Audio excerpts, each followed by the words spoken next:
Hello and welcome. My name is Dmitry Markolov, aka at Dmitry Make Love, and you're listening to an episode of Faucets of Reality, a show in which we explore, learn about, and grow our understanding of what it is to be human at this time. And with that, let's begin. Hi Harrison, how's it going? Good, how are you? Good to see you. Good to see you too. Thanks so much for joining me today. You're gonna be my first guest on my podcast, so It's such an honor. I appreciate that. And definitely, there's a lot to talk about. So you came out with an album last year, I believe, and it is phenomenal. I just the one word I feel like is profound. It's just like so encompassing and huge, and just such a great vision for what you did there. So we're gonna get into that in a little bit, but first I want to ask about your background. Where you come from, where you were born, your family life, and really how you got into music, you know? Yeah. Okay, so I guess to start, I pretty much like from a young age, I just kind of knew that I wanted to pursue music. I was always attracted to it, listening to it with my parents. I was exposed to a lot of like church music and just a lot of piano. I was attracted to the piano like from the beginning. Um, I don't know. I was just young. I was really young. I liked what I liked. I was just naturally drawn towards it. So started taking lessons, classical lessons, um, and I really relied on my ear, I think, to learn, and it was pretty natural to me. Like um, that was the like primary way of learning the like piano from like my piano teacher's methods that she was using was like I don't know if you've heard of Suzuki like piano lessons before. Yeah, it sounds Japanese or something. I think it is, yeah, but it's like a Mhm. guy who like decades ago like came up with this method of like learning to play piano and violin just by listening, and like there was still the teaching of like reading music, of course, um, but it was like really teaching you to start out by using your ear and listening um, to material along with learning like the sheet music, and then that would help you like internalize the music a little more. Um, so like we had to listen to it in the car, listen to it like going to bed. Like it was like a just such a ritual every day of like I have these really beginner piano pieces that I'm learning, and you just have to kind of adopt or adapt your ear to the music. So, yeah, I did that for since really the age of 4, and I kept it up. I did recitals, took like weekly lessons, um, up until up until high school, really. So like really long time. And I kind of advanced a lot throughout that time. We moved houses, we moved cities, but I still kind of stuck with it. It was like a constant for me, honestly. Um, yeah, and then I don't know, like I as I got older, I started to just really explore like what I liked in music generally, like going to concerts, listening to my own like just music that I liked as a teenager. Um, and yeah, that's I think that's Mhm. kind of when I started to discover like my interest in the orchestra, by going to concerts. And so um So you went yeah, off on kind of your own route, and you tried, like, you found music that you liked, kind of like usually, yeah, like, around like adolescence, you kind of start to leave your family a little bit and you try to find yeah, things that interest you, kind of thing. So that's interesting, the Suzuki method, right? So it sounds like I know there's these, like, like what are they called? Like musical geniuses who, they can listen to a song and then just like replay it right away. So it's kind of tr I'm guessing it's training that kind of muscle of like hearing it and internalizing it, working with it internally, kind of thing, right? yeah, yeah. Basically like your oral skills of um being able to listen to something and then like dictate it either on the piano or on sheet music. Like Um, recreated through your body kind of thing. yeah. Um, yeah, I've heard, we're what are we like 80% water, right? And water is Mhm. very resonant to sounds. And so it's like our bodies are made to, translate sounds and music. So that's really, really interesting. So you were basically, from what you're telling me, you're exposed to music at a very early age, and your family, did you say your mother kind of like inspired that in you? Sounds like, No, I mean, no? I mean, I went to church with my family, so I Okay, your heard a lot of family, yeah. music there, but Got it. like my family are not musicians. Like I'm the only one that Wow. decided to practice music or was really attracted to it enough to like pursue it. Hmm. Um, my mom's a teacher, my dad is like a businessman, like CEO, entrepreneur, finance guy. Um, and my brother's a writer, so I guess he kind of got the creative bug as well. But yeah, like I always had an ear growing up, and I think they noticed that in me, and they like wanted to like I guess push So that you're into the me. music guy basically, like you're the music Yeah, guy in your family, right? yeah, That's yeah. cool. So you're like the I don't know. I don't want to, call it like uh like boost your ego too much, but No, I you're guess you're fine. like in your family, like you're the music kind of master, I guess Yeah, it like sounds I'm like I'm you're. the one that like whenever there's music on TV or like just whenever there's piano, like they always look at me and they're like, "Oh, you could play that," or like this sounds like something you would make, or just like Oh, they cool. associate certain things with me because that's what I've done just for so long. Hmm. And like in high school, I was in the band and I was like I played trombone and stuff, and like I picked up just random instruments here and there just because I just like being able to have music close to me, no matter what I was doing or like where I was in life. Um, and so like I started to learn to produce once I got to college, and like that's kind of Okay. when the pandemic happened, and I was trapped at home, and like I just wanted to learn that because I was so bored.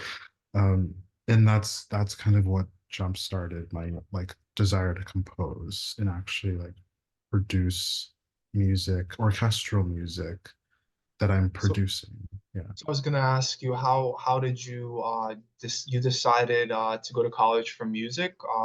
What was your degree and what was the areas of study that you basically studied the area, and how did you Yeah. come to that decision? That's like really interesting to me. Uh, Yeah.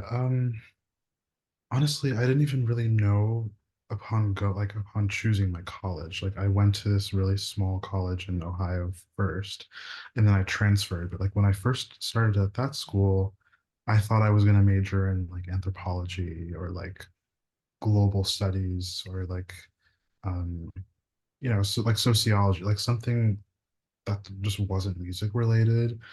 But I don't know, I think it was just kind of hard to ignore like this part of myself, and like I knew that I wanted to do something in the realm of creativity and like just the music world, but I didn't know what it was. And I knew I had an interest in composing back then, but I didn't know how to start.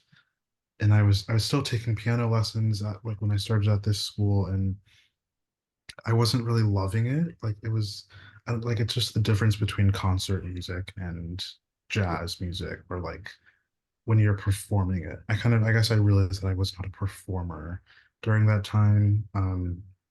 But I wanted to major in music. So I think I shifted pretty quickly once I started college into like a music major, um, with the ultimate goal of composing slash producing or like doing music administration or just something in the world of it. Or like even just like ethnomusicology, something like that too. Um, wow, so yeah, that's kind of where I started in terms of going to college. That's that's kind of where great. I got. Sounds like you were doing, sorry to cut you off, but No, you're you were fine. doing like broad strokes, like you were trying all kinds of music things. Like it seems like, I mean, and just if your album is any, you know, indication of that, like it's so deep and it's so worldly, and it sounds like you really know your stuff, like, and when it comes to sounds and like kind of different modalities and different, you know, kind of like these more ancient styles that I think it sounds amazing. The album, I mean, I think everyone should listen to it. And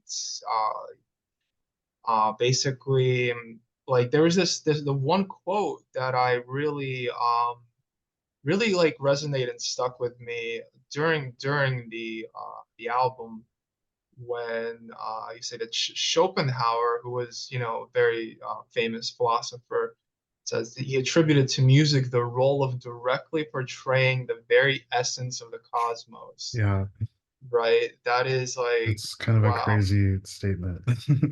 It's huge, yeah, because I mean, and it makes so much sense. I mean, so many of these like ancient traditions say that sound was first, you know, and that Hmm. sound was, and that's something like I've kind of like come to that also, that sound was before music, or I mean before light. Like Yeah. we heard things first, right? So okay, so I mean that gives us, I think, a better picture of, you know, how you got into creating Hmm. this amazing work of art. I mean, it's like so beyond, I mean, I think a lot of people what they're doing now, maybe even me, you know, I sit here with my guitar and I try to write like songs, you know, and try to express my feelings, but like you just took music to such a bigger level, you know. It's I very, appreciate very those like words. impressive to me for sure. So just to kind of finish up on the college thing, when did you, so you graduated, did you graduate, and what are you doing now? Yeah, I graduated this past spring of 2023. Mhm. Um, and I I'm living in New York now. I think I might have mentioned this to you before, but yeah, living I in was New York. I I'm was just in New working, York, yeah. Yep, yeah, yep. in the city. Not so much in the city, more Okay. upstate. I don't know if you know where Liberty, New York is. It's like No, I don't think so. it's a little town like 2 hours up. Okay. But anyways, yep. Um, yeah, so I graduated and I pretty much went home for the summer and like applied to a bunch of jobs and um I think I just wanted to get out of the house. Like I wanted to feel like I was starting my life and like just taking things into my own hands a little bit. Because I think college really to me just felt like I was like floating along. And like even though I was doing like studying music and like I was in New York, which was a cool place to be for college. Um, it's I don't know, I just felt like I wasn't like taking charge of where I was going in my life. So yeah, I kind of worked super hard for the summer to try to find a job, and move back here. So yeah, I'm now working at a publicity house for classical music. Wow. Um, so I do, it's kind of like a mix between um, yeah, like public relations and artist management, social media kind of stuff for classical artists here. Um, so just trying to get promotion and publicity for concert music here in the city. Wow. That's it sounds like a very interesting world to be in, you know, Yeah. classical music, because it's kind of like it's you know, it's been around for a little bit, if we could put it that way. And I mean, I guess I'm not too familiar with it. I guess there's Hmm. still a lot of classical music being made, and a lot of, Yeah. you know, performances being put on and everything, right? Yeah. It's That's a really small world, but okay. there's a lot of attention on it, I've noticed. And I think PR, like, it kind of just does the work of like directing the attention to it because it's such a niche world that I think like being able to just like shine the spotlight on it is really helpful because it is a little bit hard to approach for some people. It's a lot of times it can be very stuffy. It can be like just a little, it can feel a little bit more exclusive because it's a particular, like, I don't know. People have their own opinions on classical music, but I've always just been super enamored by it. It's super inspiring to me, like what I make and what I want to do. Yeah, so I think it's pretty necessary, but it's just a small world, you know. But Yeah, for sure. So I'm just thinking because I feel like there's more to explore there, you know. yeah. For one thing, I guess the one place I notice classical music a lot is like movies and stuff, you know. I think like, Hmm. you know, I know how important that like the score to the movie is, Yeah. where it is, you know, it's like it's such a big part of the experience, and it's very unconscious, and it's very much like kind of guides your emotions as you go, you know. Yeah. So I think that yeah, that sounds like I mean, do you work with, you know, the movie industry at all then, or like does your No, it's mostly concerts. So one thing that I've learned actually is that like scoring and like orchestral music and movies are it's quite a different world than concert music. Um, hmm, and that's one thing I learned through college too, was that like if I was taking composition lessons actually to produce my album, but like to to compose music for scores is almost completely different than composing music for concert.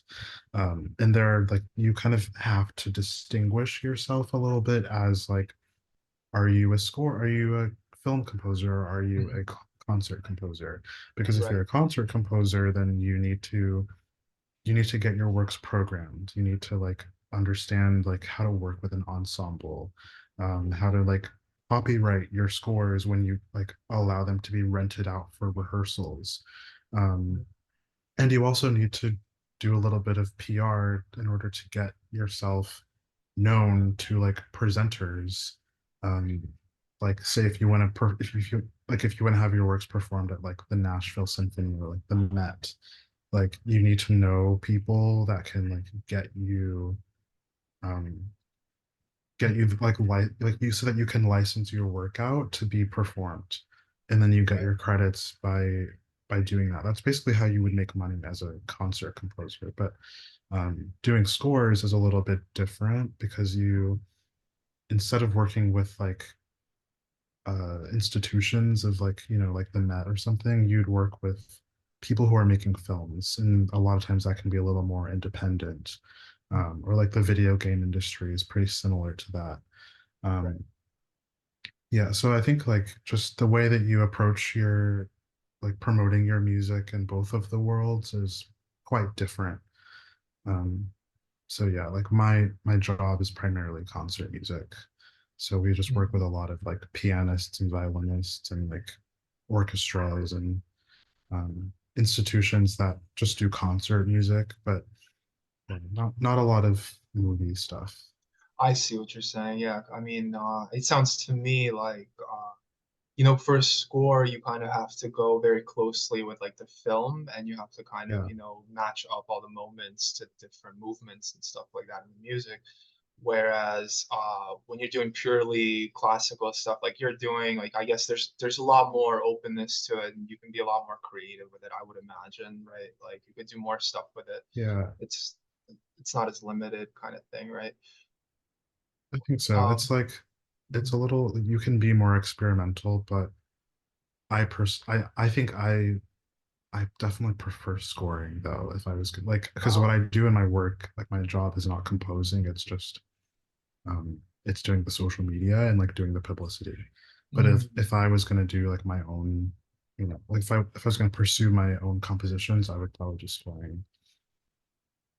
okay, cool. Yeah, That sounds awesome. So, so that might be something for you, I guess, in the future, right? yeah, You might want to dip your toe in that. That's awesome, man. Definitely keep me updated. Love to, you know, hear more of your stuff. Finally, yeah, and I just had a question in my head kind of pop up about, I've always wondered where the I don't know, the distinction or how the two merge. Whereas on the one hand, you have composing, where you're like, you're like composing the whole, whatever the musical pieces. And then on the other hand, you have conducting. Do you conduct at all?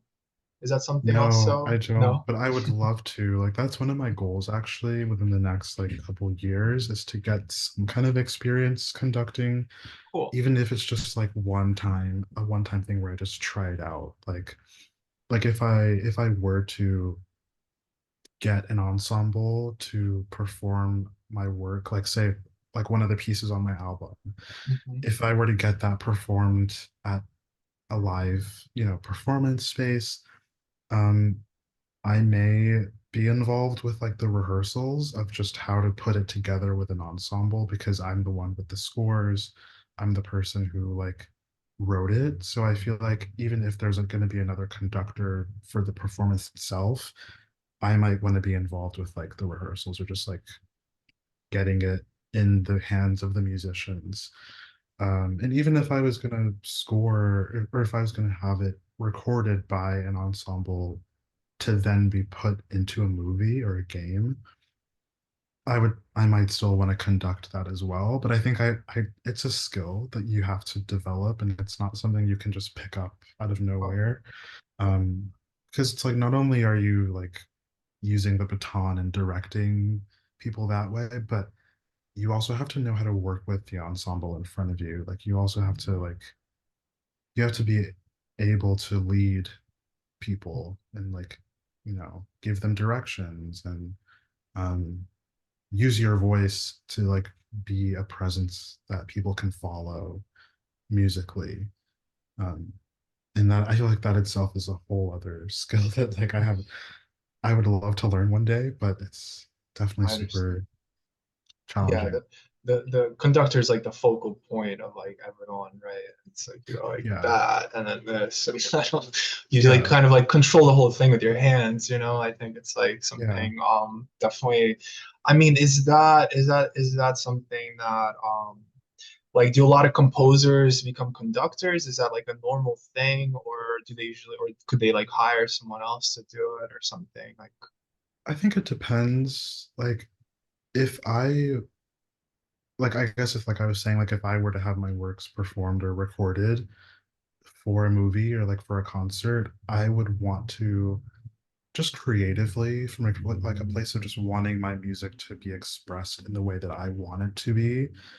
I would want to conduct it at least once or twice or like direct a conductor. Um, but I think it's just kind of a case by case thing.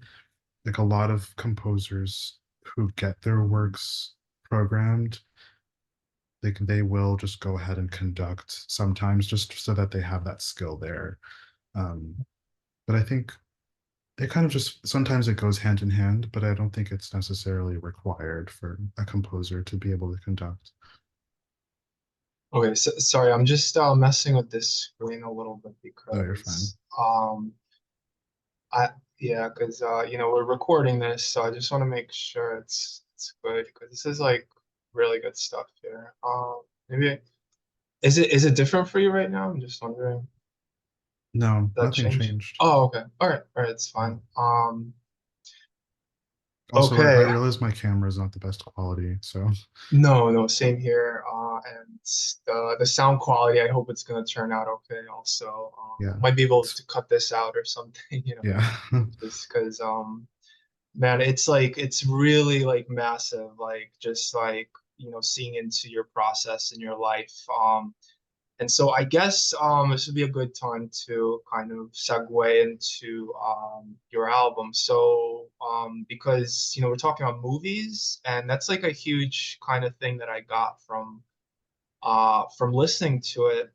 I listened to it multiple times, like over and over. It's just so good. There's so much packed in there, like so much yeah. just cosmic, reality exploring stuff. It's so Hmm. perfect for my podcast. That's exactly what I want to go towards, Yeah, exploring those kind of unseen realms. Music gives us a great I guess window into the unseen world, right? That's something to me that's always stuck as like magical about music, is that you can't see it, you kind of Yeah. feel it through your body, you pick it up through like your ears, but you can't like grab it, you can't grasp it, like it's not a physical thing, it lives in a Mhm. higher dimension. I think that's like Yeah.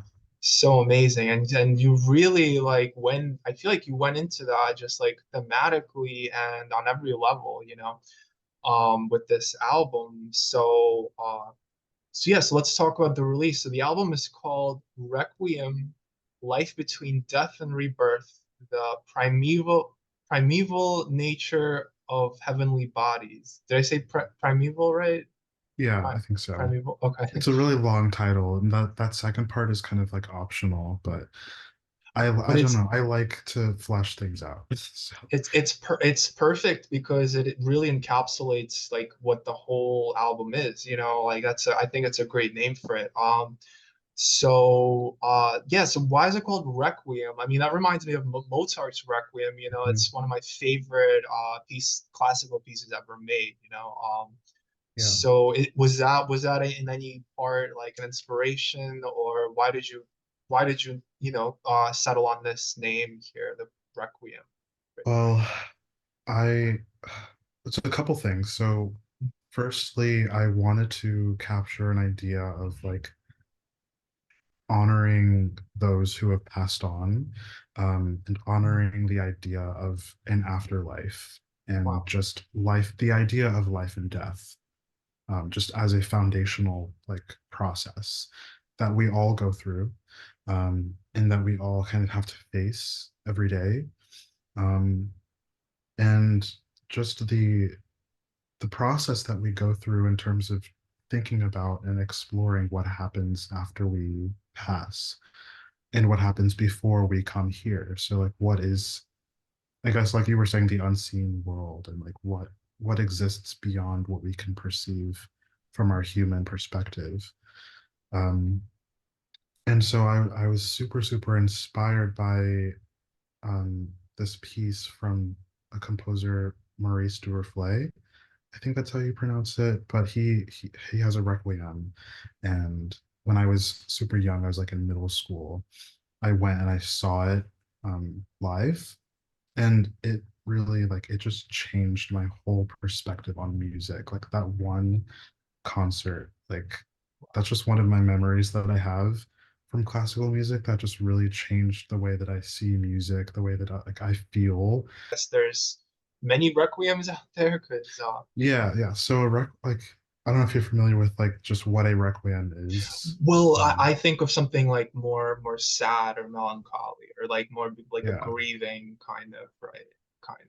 Like that's what I kind of think yeah. of. Well, so this guy's piece, and it's very old, of course, but when you listen to it, you don't feel a sense of grief at all. You feel this sense of like it's kind of it's hard to put into words, but it's not sadness, it's not grief. Mm. You just feel super empowered.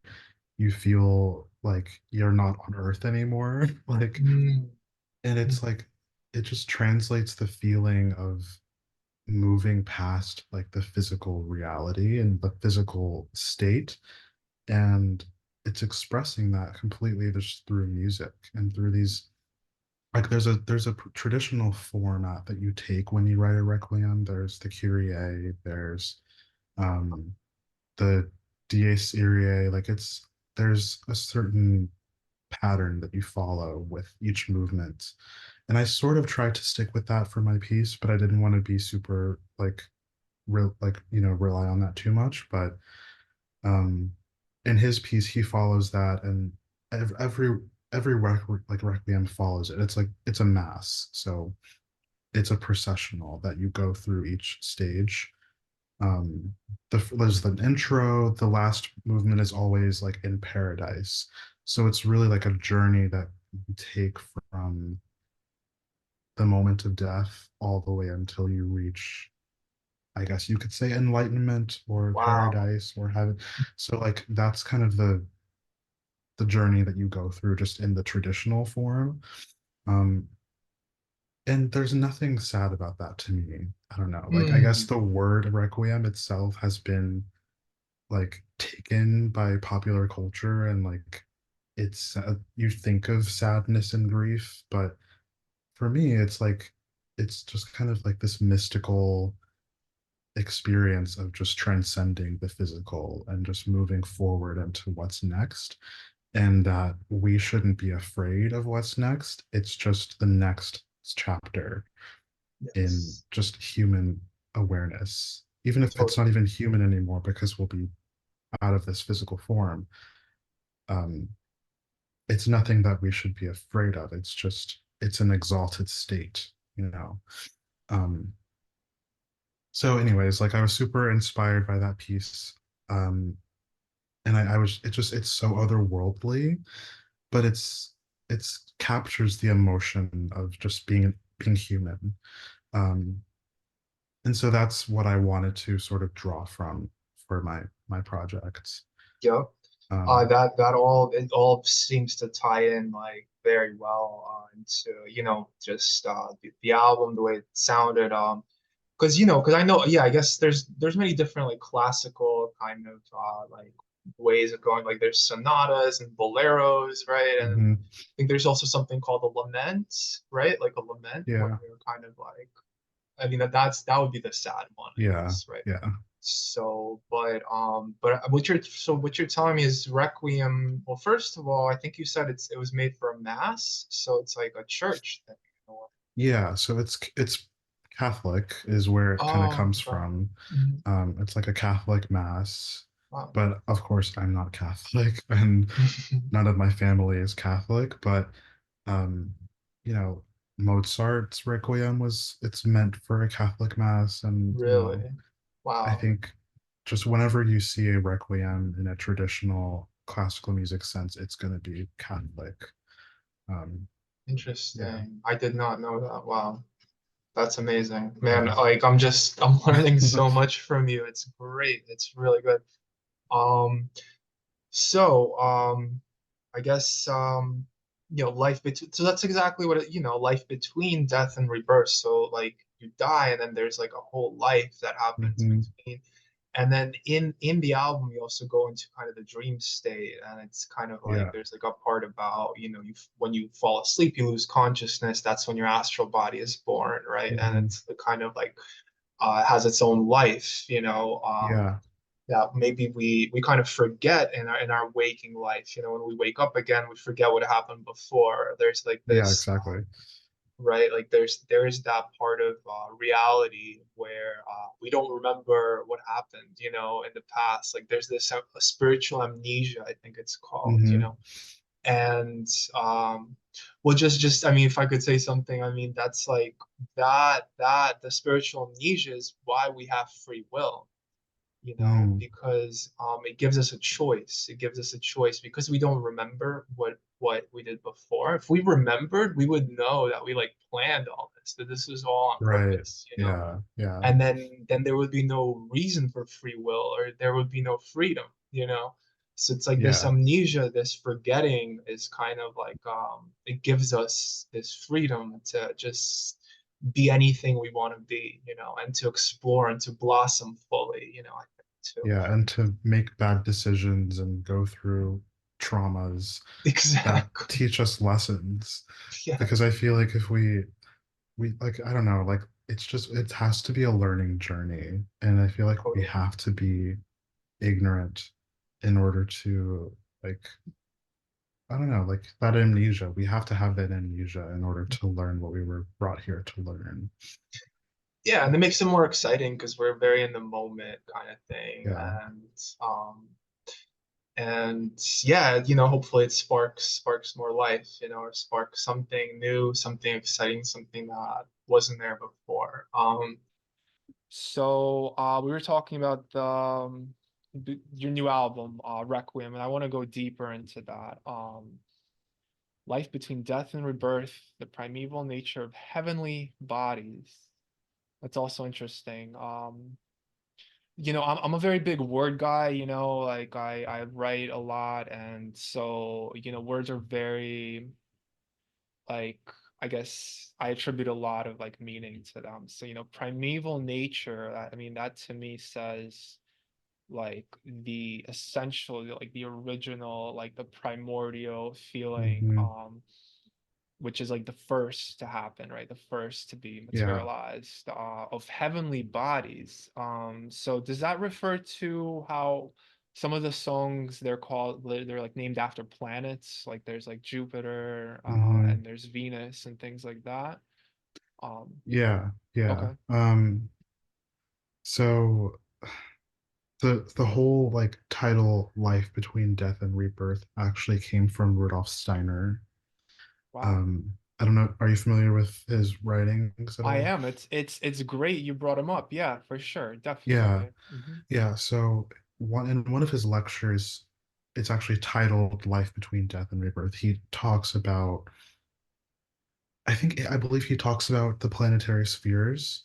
And he talks about the afterlife and just the journey that the soul takes after life, and just as you go through different lifetimes and reach a state of enlightenment or just a higher state of being.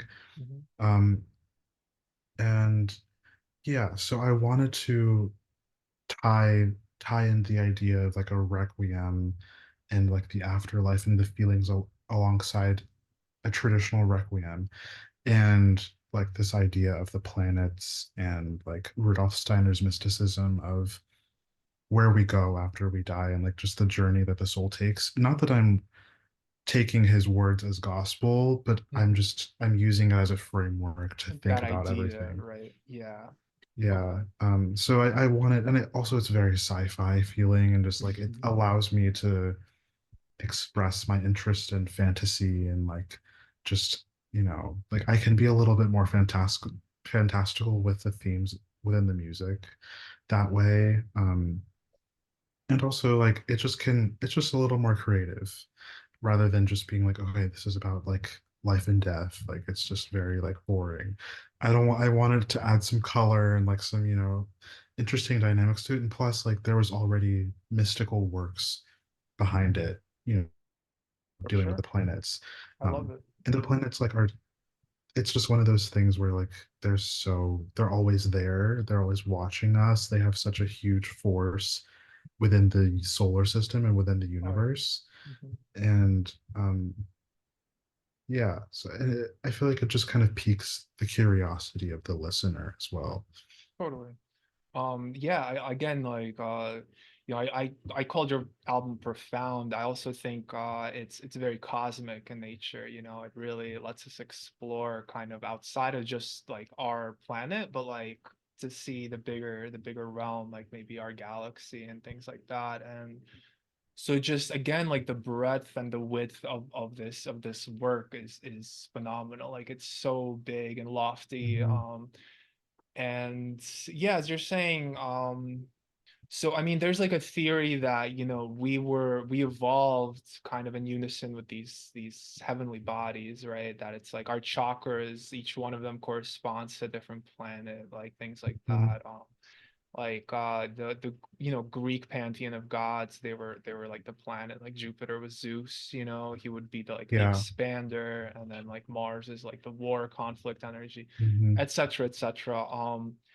And then also it reminded me of I believe it was Plato's Mundi that he wrote, one of Hmm. his books, one of his texts that he left us, basically talking about how the soul enters the body. And it's a similar so it's kind of, I feel like, back, like it's not about what happens to our soul after we die, but like how it actually enters the body. And basically there's these like levels, and each one is ascribed to the planet, and the soul has to come through all of them, in order to get into the body. So it's kind of like, Wow. Okay. yeah, so that's another thing that, I mean, you're like inspire me to remember these things, because like Yeah. it seems like it's on that kind of wavelength, and it's again very, very profound. I think it's very needed. I think this is something people are and like should be exploring, just kind of like a more uh I don't know if you want to say metaphysical way of doing things, not locked into, the science of the day, but seeing kind of like outside the box. I love it. It's expansive. It's exactly right up my alley for sure. Yeah. Um, so yeah, so I just wanted to, I mean, I wrote down a few just kind of like words that just popped out at me. I wrote down profound. I think like that's for me, like it's so profound. There's this feeling of theater, and it's kind of like a play, like a movie. Like Mm, there's a progression yeah. that happens, which again is very very very cool. Like there's it's like a theme around it. It's all tied together. It's all Yeah, that's what I tried to do was not only just with the sound design, but also musically. I tried to create certain like motifs with the music I wrote just to bring certain ideas back at certain points. Um, and because I have an interest in scoring, like I tried to like bring that forth into how I wrote it and just so that you can listen to it without having to watch anything, but you still feel like you're being transported into a place. um, like you can close your eyes and you see like the movie in front of you, like your Yeah. your imagination just kind of fills in the visuals to like it like I feel like it is a score. This album is a score for like a movie, almost like Mhm. I think you could totally, I don't know. I don't want to step in too much, but you could probably No, make like a that's, movie out of it, right? Like I mean, I would probably. love to. Like I wanted to make visuals, and that's why I ended up doing like that concept art with AI. I don't know if you saw that, but it's on the website for it, but um I made these like concept images, almost like just like concept cards for each planet, Hmm. and each of them had like a keyword on it, like a quote taken from Rudolf Steiner's text, just so that there were some sort of a visual for it. But um, yeah, and like this is something that I'm kind of working on thinking around, kind of like a new idea that I'm sort of working with, but I feel like it's kind of hard to read a text like Rudolf Steiner's. Like he actually wrote a text called like the spiritual individualities of the planets, I believe it's called. Hmm. And it was one of his lectures, I think, and he talks about the associations behind each planet and what the impulse, he uses the word impulse, which I think is interesting, um, that each planet gives us as humans. So it's hard to read that text and not like visually think about like a fantasy world, or like he talks about like moon beings and like just very out there like fantastical sci-fi things, but it's so serious and it's like a lecture that he's giving in this like formal context.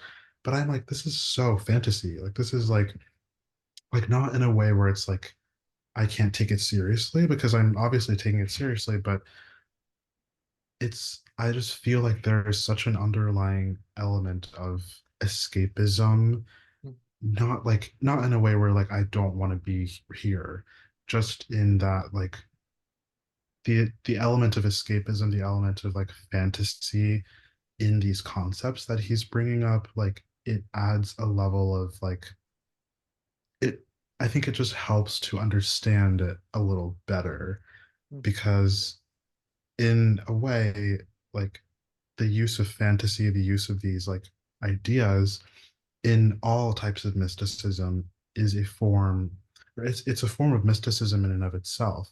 Like mysticism is just a practice, whether it's through ritual or through um, religious practice or through community or music, of trying to reach that which is not physical. It's trying to like Hmm. touch the divine in a way. Hmm. Hmm. Um, and I think that if you like with Rudolf Steiner coming up with these concepts of the planets and having like intuitively seeing moon beings and like just different like stories behind what happened of behind like the impulses behind these planets and like how they affect us as people.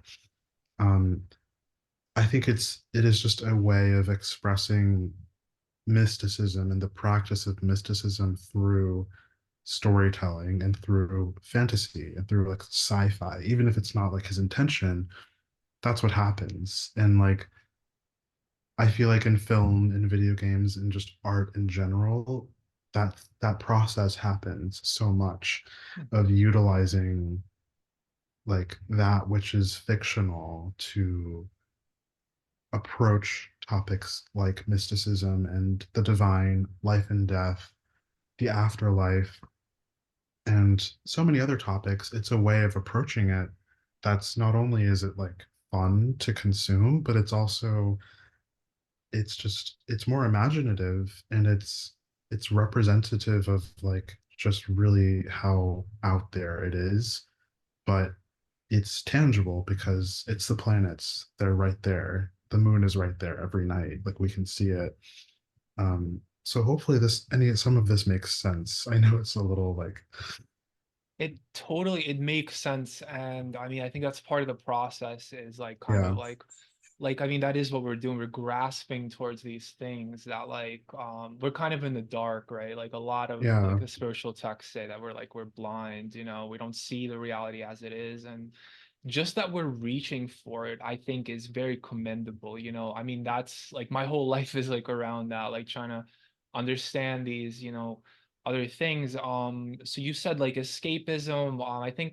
I think another way to say that would be like it transports us, right? It transports our Hmm. consciousness to like these different worlds. Like whether you're watching like movies or you're reading a book, humans, we love that stuff. Like, you know, we love Yeah. kind of becoming someone else, you know, even for a second, you know, becoming like a different character. And through just watching it, you learn things about yourself. You learn about, you know, reality. You gain experience, even when you're kind of like transported to these other realms or whatever. And ultimately, like, um, it's, you know, you can call it fantastical, you know, or mythical or mystical and all this stuff. But really, um, Like it's coming from somewhere because, exactly, you yeah. know, we But came up with it. It relates to, who's to I say mean, it what's real, you know, who's to exactly. say Yeah. like this isn't real, you know, or like who, I mean for me like when you say that you just cut off this whole like big experience that you could have. You say it's not real, you push it away, and it's just something that's not available to you anymore, you know. So I think, and Rudolf Steiner, it's like another, like he's one of those people, it's like where did he come up with all this stuff? Like not come up, but Yeah. like how did How did he, you know, he bring that received it from down? somewhere because, Yeah, and I guess he was known as being a mystic. He was known for being an intuitive psychic. right. And a lot of his work was like, as you know, like just teaching initiation, like psychic initiation, and just how to look within to understand the human spirit. Um, and I think we all have that capacity. And I think to like maybe telling stories through media and through, but also storytelling is something that we've done as a human species since the very beginning of time. So Like deep. Hmm. we've done that as soon as we could. We've done it. Yeah, We've drawn pictures on caves. We've told campfire stories. Like that's just a universal experience. We always do. exactly. Um, and that has always involved an element of fantasy. But like we come up with these things based on our day-to-day lives. It's not coming from a place of just absolute like absurdity. It's not just completely random. Like we piece things together that we experience in life, and we make them make sense through these fictional stories. And obviously Rudolf Steiner was not trying to tell a fictional story. Like that's literally what he got downloaded to him, I guess, through meditation, through psychic practices. Um, but I think that I guess my thinking with the album was to take those ideas and make them a little more accessible maybe to people who listen to it by adding music and by using the music to score those stories. Um, and if my approach is a little more fantastical, I think hopefully that comes off as an effect of like, oh, this is more engaging. This is like, I can really escape into it because it's mystical, because like the whole idea is to go beyond, but to transport myself somewhere else and to understand these divine like philosophies a little better. And like for me, I find it easier to do that when it's through art and when it's through um just like fantasy, fictional, even if it's not fictional, kind of storytelling. Yep. Amazing. That's exactly what I was gonna say. It's like that's what art is there for, right?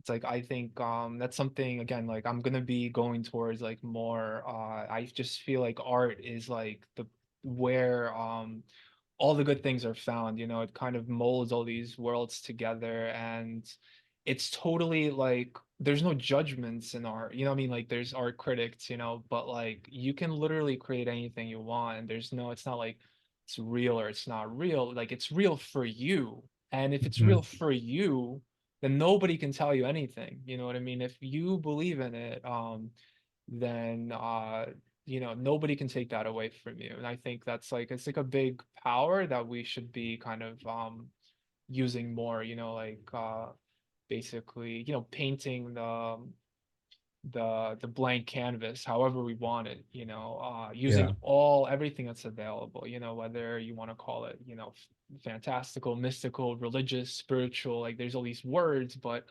ultimately it's like what's on your canvas at the end of the day, you know, like what did you create, you know, and you created an amazing thing. So I want to get to like when did you first have the idea to even create this album? Like, what was that first initial spark? Do you remember by any chance? Well, I originally I wanted it to be an opera, which Mm. looking back, I'm like, wow, that would have been incredibly difficult Oh my to God. do. Yeah. But it was just through school, really. Like I'd taken courses on mysticism and music. I'd taken courses on religion and anthropology, and of course, lots of music classes. And so like I just through like various projects that I had been assigned, like to think about um, ways to engage with research and music and how to. I mean, like my school was pretty like multidisciplinary, so we were a lot of times just challenged to think about like art making in relation to research. Um, Mhm. and I was shown that mysticism is a very, very big um, field that people research through a sociological perspective and through like a, you know, just through the social sciences. Mysticism is a pretty big field and like a very like, there's just so much that you can dive into with mysticism and music as like especially music too. So um yeah, like I knew that I was gonna have to do like a senior capstone for my graduation.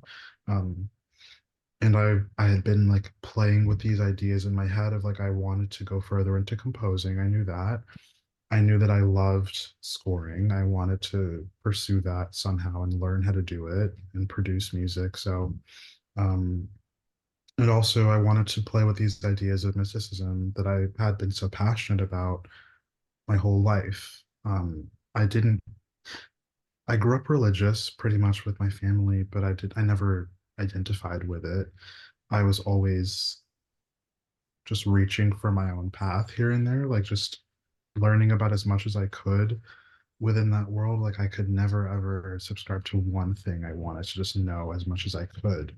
Mhm. Um, so whenever I guess I got the exposure to mysticism as a field, as a practice, along with music as like being tied together, I just kind of knew that that was something I wanted to dedicate a lot of time towards while I was in school. along with composing and learning how to do that. So Mhm. there was really only one way to tie that all together, and that was just to make an album or like a project that worked with like music along with mysticism. So, and this was maybe like my junior year of university, which was, I guess, now like almost 3 years ago now. So it was kind of a long time ago that I So, really so, started to so think of, let me get this straight. This is your yeah, first project that you ever made? yeah. Well, Like, like like first, album. It was my first album, yeah, but like okay. I had done some producing before that, but it was never ever at this level. Like I'd never composed like and notated my pieces and like orchestrated them Mhm. and then took that orchestration and then put it into like my audio workstation and like to completion. Like I'd never done something so big like that. Like I Wow. did this ambient album a few years ago. Um, but it was all mostly synth and like piano, and there were no words. There was really like it was just really like a just my own little side project. So For it sure. wasn't, I wouldn't say it was like anywhere near this level of work and This is a like serious planning. work of art over here, Requiem, man. Like I think Yeah. everyone should listen to it. It's just so amazing. And so yeah, so that's so you basically so you know music theory really well, it sounds like. You if you notated like the whole album is what you're saying, right? So Yeah. that's amazing because I mean the I was gonna ask you the instrumentals are so like lush and they're so like beautiful and like just like really and then they're deep too, so like you can tell there's so much, you know, behind it. Like it's like the Mhm. history of like the world is kind of encapsulated in it, and I mean like all over the world.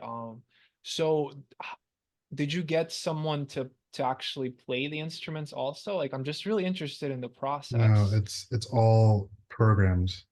Well, Really? most of it is. The only thing Hmm. that's live is the flute. Like it's I actually have a Native American flute. I was gonna ask It's you made the from flute. cedar. Yeah. Did you play that yourself then? Yeah, yeah. Wow, wow, wow. But that was the only live element from the album was that. So all the strings, horns, woodwinds. Oh my gosh. Um, there's a like Armenian duduk actually that's there for parts of it. What's that? It's like a reed instrument. It's like probably this big. It's not Hmm. very. It's kind of short, but it's really you'd probably hear it and you'll know. Okay. It's kind of a pretty popular used instrument. But it's that's also programmed. It's not real. That's Um, amazing. but Is my it goal was to make it sound pretty realistic. there's almost this at one point like this like kind of Eastern influence comes in. It almost sounds like ancient Chinese music or something. Mm. There's like some percussion and stuff like that. Um I don't know. I don't know if you know what I'm talking about. Well, you should, right? Is that Do what you you mean like with that which? instrument? I think so, yeah, because it's Armenian. I guess it's not. I guess you could say it's like maybe. I guess it's Asian, right? Or it's like Yeah, but Middle I mean, Eastern, but yeah. um, and then there's the native flute, which is native, American.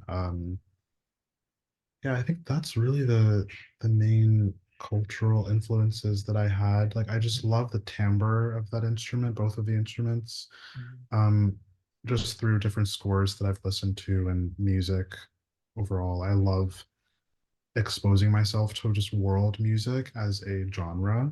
Right. Um, and I've had a lot of exposure to it just through school.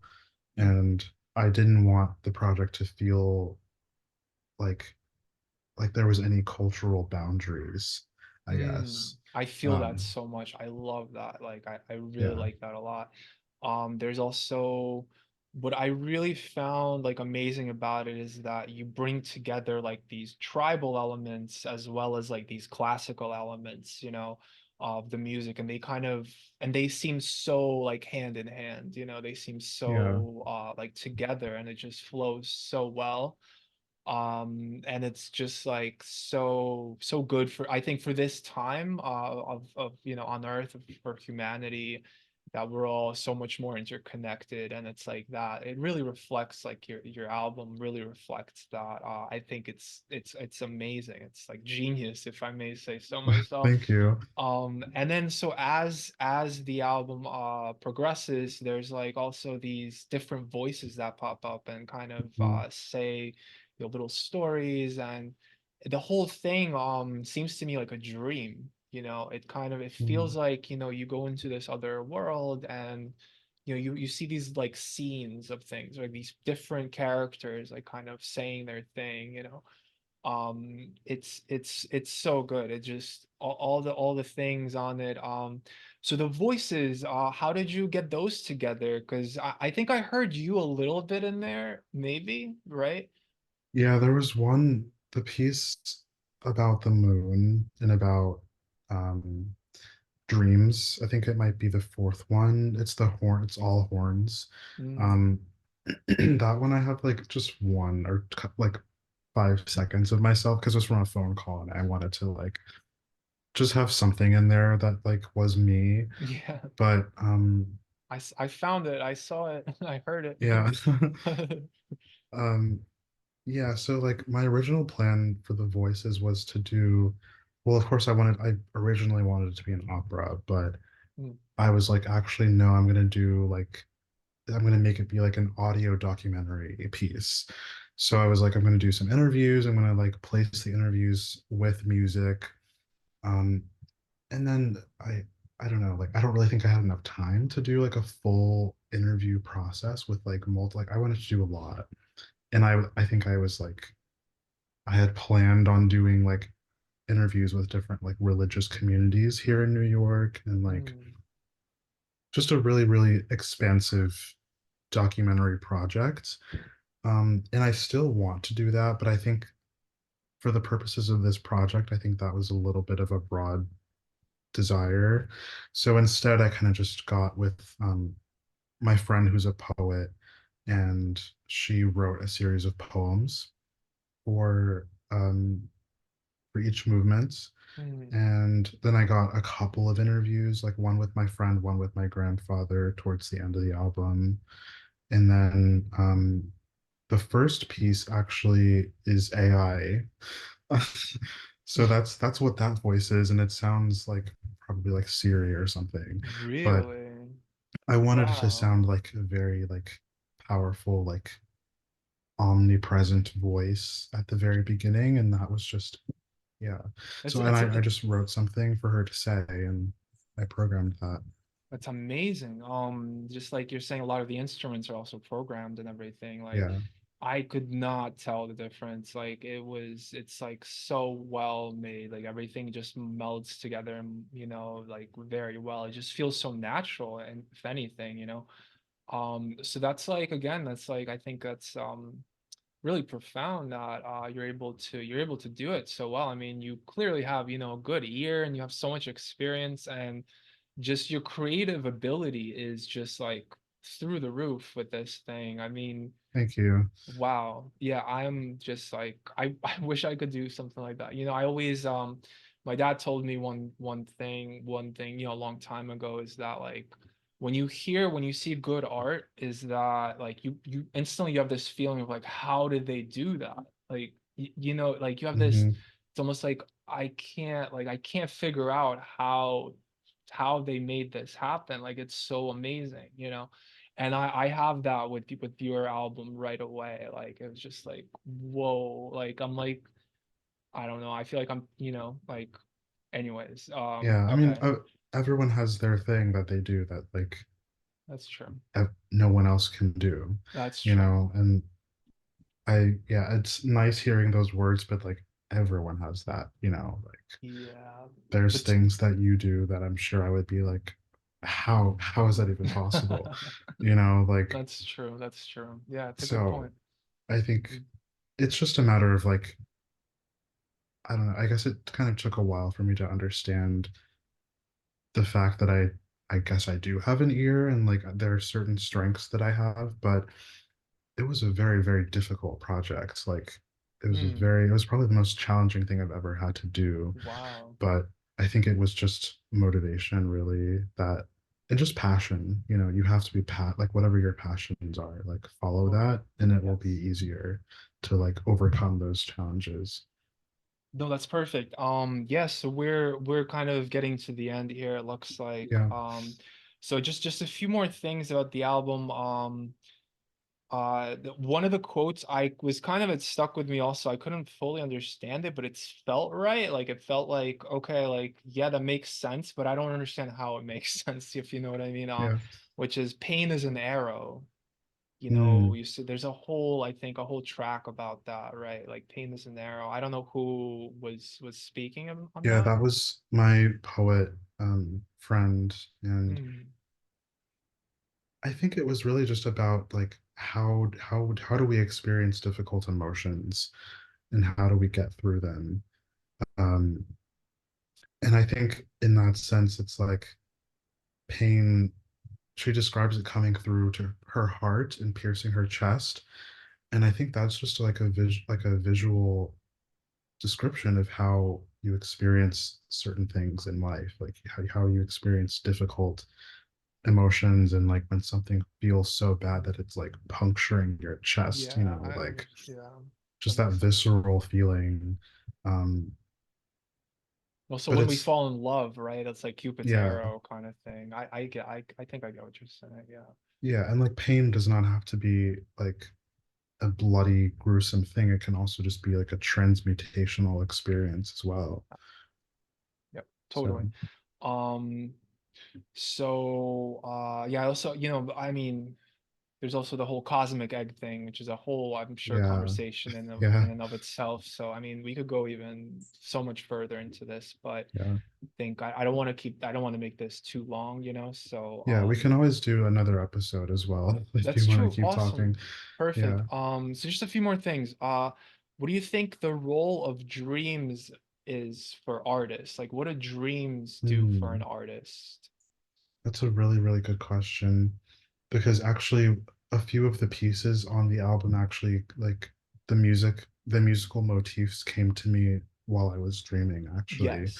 Okay. Um, and I don't know, I think it's just a place where our subconscious mind and our subconscious like emotional body can really be free and express what they want to express.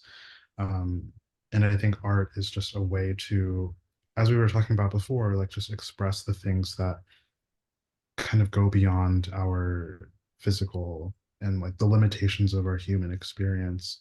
Yeah, It's a way of translating it. And I think for sure. dreams tell us what to say, you know? Yeah, some of the greatest works, have been made that way. I mean, they just, Yeah. artists will say just kind of came to me, like it's not even mine. Like Mhm. I'm just kind of relaying the message, so to Yeah. speak. Um, okay, and so now that we're at the end, I just want to ask you some like broader questions. Shouldn't, shouldn't be too take up too much of Okay. your time, hopefully. But the first one is what's the biggest change you wish to see in the world? What do you think that Such a big or question. maybe it is a big question. But if there was just like one thing that you could just say, like, what do you think is kind of like, holding us back from our full, expression as a humanity, it could be like music or something, it could be Yeah. like for me, like I would say like we need to do more art. I think people need to do more art. Like that's what Mhm. I'm gonna be pushing, I think for the rest of my life, Um, is there anything that just comes to mind, maybe like something that you feel like maybe, is kind of old and we need to, like leave that in the past Mm. kind of thing? Well, my biggest thing is probably like just like being okay, sorry. Um, Probably just being aware of like the earth that we live on, you know, like being able to like really, really connect with Gaia, as I like to say, and like just being aware of her presence in everything that we do and just knowing that like that's where we all came from, that's where we're going to go, because our physical bodies will go there once we pass. And just being able to like listen to her and like let her speak to us. And that could be a whole nother episode of like Totally, those. I have so totally. many ideas about that, but yeah, Completely that's what I'd agree. say. Yeah, we need to maintain our connection with the earth and actually even like make Yeah. it stronger than ever. I mean, this is the time and not be distracted by all these technologies and everything. So yeah, so basically, what's next for you? What are you working on anything? Do you have any kind of ideas for like a future project you might do? Or is it just something you're still kind of ruminating, you're just waiting for it to be inspired, you know? I think I'm kind of waiting for it to be inspired. I want to continue taking lessons for composition. I want to like still score and get some experience doing that. I've had ideas about doing like another electronic album. Um, I've had some ideas of like doing reworks of some of the pieces on my album as well, like just doing a not like a remix, but just taking the melodic ideas and like just expanding them a little more. Okay. Maybe like an EP or something. Yep. Um, but I'm still kind of working on that, like where I want to go. I think I'm still processing the fact that like I'm finished with it and that it's out there in the world and that people like you can listen to it and interpret it in the ways that you are. I think, yeah, I'm still, I think it's only gonna get better with time. It's only gonna yeah, reach more people for sure. Now that it's out there, like, yeah, and I mean, let me know if you need any guitar work yeah, I for will. any albums or anything. I'd love to, be a part of that. It's like, again, I'm very, very impressed by you. Harrison Patton. Everyone go listen to his album Requiem, Life Between Death and Rebirth, the primeval nature of heavenly bodies. You will not be disappointed. It's amazing. Great work. And yeah, I mean, that's about it. Thank you so much for being on Yeah, thanks for Faucets having of me on. Reality. Of course, anytime. And I'm gonna look forward to maybe doing another one soon, hopefully. Yeah, I'd love to. Hey, you made it to the end. You get a gold star. Seriously, thank you so much. You are supporting what I am doing here just by listening, and I appreciate that a whole lot. Ever since I can remember, and it feels like forever, I have been fascinated with what all this is. Being, life, and the nature of reality in general. It is now my hope to traverse these different facets and expand consciousness together with you. From the bottom of my heart, thank you so much for being here. If you find that you enjoy listening, please subscribe, leave a 5-star review, and/or comment, as it shows the algorithm what I'm doing here is truly worthwhile and helps me reach more people. And if for any reason you wish to reach out, I am on Instagram at Dimitri Make Love. That's DimitryMakelove.